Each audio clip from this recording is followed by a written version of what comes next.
American investment into English football just keeps on coming. After Ryan Reynolds, Rob McElhenney and Tom Brady, there's some new names in town. Cameron and Tyler Winkelvoss. You might know them better as the Winklevoss twins, whose legal dispute around the invention of Facebook was dramatised in The Social Network. Well, they have a net worth of over £2 billion and have invested over $3.5 million into 8th tier side Real Bedford FC. They'll work together with cryptocurrency podcaster Peter McCormack, who's been chairman and owner of the club since 2021. And I am delighted to say that Peter joins us now. Peter, welcome to the show. I guess my first question for you really is about your journey to this point. How did you get into football ownership and how have you ended up with such a huge investment? Yeah, hi. Thanks for having me on the show. That's a good question. I'm from Bedford, a relatively small town that's never had a team in the Football League. And so about 3 or 4 years ago, I started to look into why this might not have happened. I think we're the second largest town in the country that hasn't had a team in the Football League.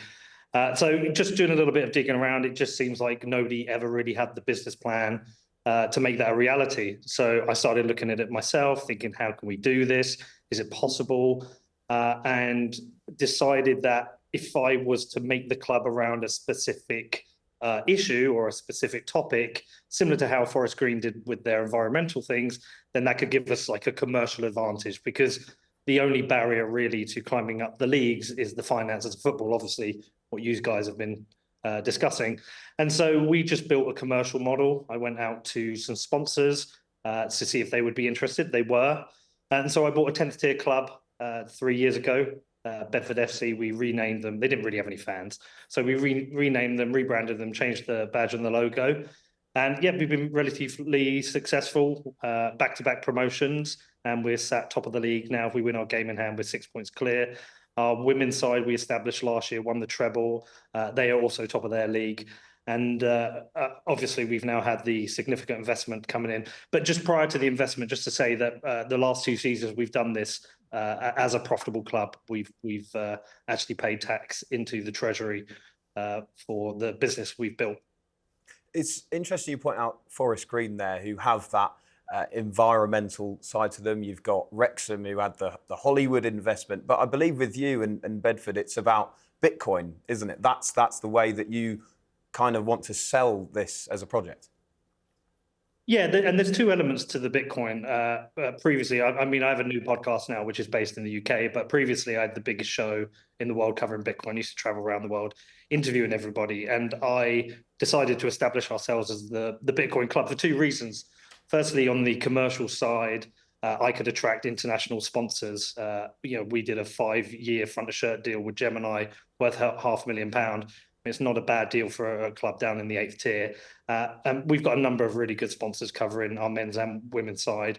We also sell a lot of merch. Since we established the club 3 years ago, we've sold over £300,000 of merch, I think, to over 60 countries. And so all the people around the world who are interested in the idea of Bitcoin, a lot of them have followed our club. It's quite funny, we get people almost every single game, somebody will come up and say hello, and they're on holiday from Australia or America, and they've now made Bedford one of their tourist destinations alongside Buckingham Palace, where they'll come down and watch a game. And so commercially, that's been really good for us. But the other side of it is, we live in very tough economic times. We have a government that's followed a previous Conservative government that does nothing but increase borrowing, which is debasing our currency. We've all seen the huge rises in inflation. We've seen energy prices going up now. Anybody who holds any amount of wealth, they don't keep their money in the pound because it's being debased. They tend to keep it in assets. The asset I've chosen to keep it in is Bitcoin, which is digital gold. And as the world reprices in Bitcoin, that's been a very good decision for me, both for me personally and for the club. We took our investment, whilst the deal closed last week, we actually took the financial investment earlier. And I think we're already up about £1.2 million on that investment as well. So the 3.58 is more near 5 million now. We've seen so much American investment into English football recently. Why did the Winklevoss twins want to get involved in the English game? I think for a couple of reasons. The first one is, they're investors. The money came from Winkelvoss Capital, which is their family office. And I went to them with a plan and said, I think I can take a team from the bottom of the English pyramid to the top of the English pyramid, which obviously a lot of people rightly have laughed at me for. But I explained it as a plan, how we would do this, both commercially and financially, delivered back-to-back promotions, obviously down at the bottom of the pyramid, which is a lot easier. But I showed them the trajectory of, firstly, how we get into the Football League within a decade, and then following that, how we would consider trying to then go from League Two and up beyond there. So I showed them commercially how it can work. But at the same time, we are the Bitcoin club. They are investors in Bitcoin. They own a number of Bitcoin companies. I think for them, it was just something that if they didn't do, it would have been another billionaire in Bitcoin. And they wanted to be the ones who could do it. I've known them for a number of years. And I've worked with them for a number of years, and everything I've kind of done, I've delivered on. So I think they believed in that I could do this. I think English football is exciting. I think what's happened in the US with Ted Lasso has like opened this window to people. What's happened at Wrexham has opened a new window into non-league football, and so I just think it's an exciting time. And the thing is, people have looked at the investments. Oh, they could have bought a whole club at a high level, but the problem is then that would come with a huge amount of investment, and how many promotions do you have ahead of you? With this, that money will last us for years, and we have kind of an exciting journey ahead of us. Hopefully, the men's and women's getting promoted again this year. We're fully budgeted to get promoted all the way to the Football League. So I think for them, it's quite an exciting thing to become part of this. You're also in discussions to merge with Bedford Town, who I would imagine are at the moment a rival club. How would that merger work, and how much more success do you feel that could bring? Yeah, it's since we've established the club, there's been kind of this tension between the two clubs. I think we're the closest two grounds in the country. We have a fence between us. If we were to get promoted this year, say, and they weren't, we'd be in the same division.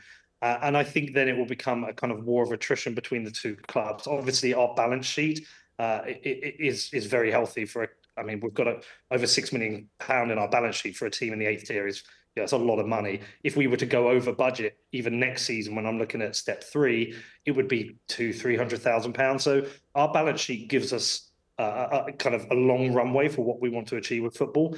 Only one club out of the two is going to be able to do this. So I've maintained a good relationship with their chairman, John Taylor, and I just approached him recently. I said, look, between the two clubs, we have the pieces of the jigsaw that can get us into the Football League.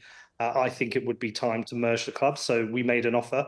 They've accepted it, and hopefully by the end of the season, the clubs will merge, and that will make us just a much stronger footballing outfit here in Bedford. It's interesting you brought up the tension there, though, between you and Bedford Town. Is that to do with, the perceived idea that because of you coming in with so much money, trying to buy your way up the leagues, what is the general attitude you find at clubs at that level towards what you're trying to do? Yeah, it's quite a funny thing. A lot of people bring up the money and they say, oh, you're just buying your way up the leagues. Our wage bill has been modest every season. We don't tend to have players that leave. And then when people start complaining about the money, what they're really complaining about is that we're better at business than them. I mean, every football club is a business. You know that as well as I do. And to be successful on the pitch, you really kind of have to be a successful business. You get outliers. Leicester was an outlier. But generally speaking, there is a correlation between position in the league and the finances. Now, if we have got healthy finances, it's because we've run a really good business and a really good operation, and we've been profitable and been able to get in the best players and the best manager. But it's also not just that; it's also culture. So I think the tension really comes from they, as a team, had a monopoly on football in the town, and then we kind of came out of nowhere, me yelling, "Yeah, I'm going to get us in the Premier League" and all that crazy stuff. But we've come in as these guys with skull and crossbones as our logo, playing death metal. In our ground, and we're just kind of like they're like annoying, noisy neighbor. So I think that created a bit of tension. I think a bit of tension came from the fact that maybe I was a little bit critical of what they were doing. Well, not so much critical of what they were doing, but the how far they could take where they were going. But look, it's a two local teams. There's always going to be a rivalry. We all know that. Since we've announced the merger, there's been a mixed response. There's some people obviously who hate the idea. There's a lot of people who aren't even associated with the two clubs who hate the idea. But actually, I went down to watch their game against Kettering the other day, and most people came up to me and said they're quite excited about it. A lot of people in the town are excited about it. So ultimately, if you want to develop men's football, women's football, and kids football in the town, this is really good for Bedford. Peter, I've got to ask finally. You've got American investment, significant American investment. Is there potential in the future, whether this is when you're in the Football League, whether this is, even if you're still in the lower tiers, will there be games played in America for your global fan base that you were talking about earlier? I mean, I'm not opposed to any idea of doing what Wrexham did, which is to go out to America pre-season and player friendly. I mean, if we could get to that level, that would be great. I know there's like if we went out to maybe Nashville or Austin, we would be able to bring out a large crowd because they've got a high density of people who like Bitcoin in those locations.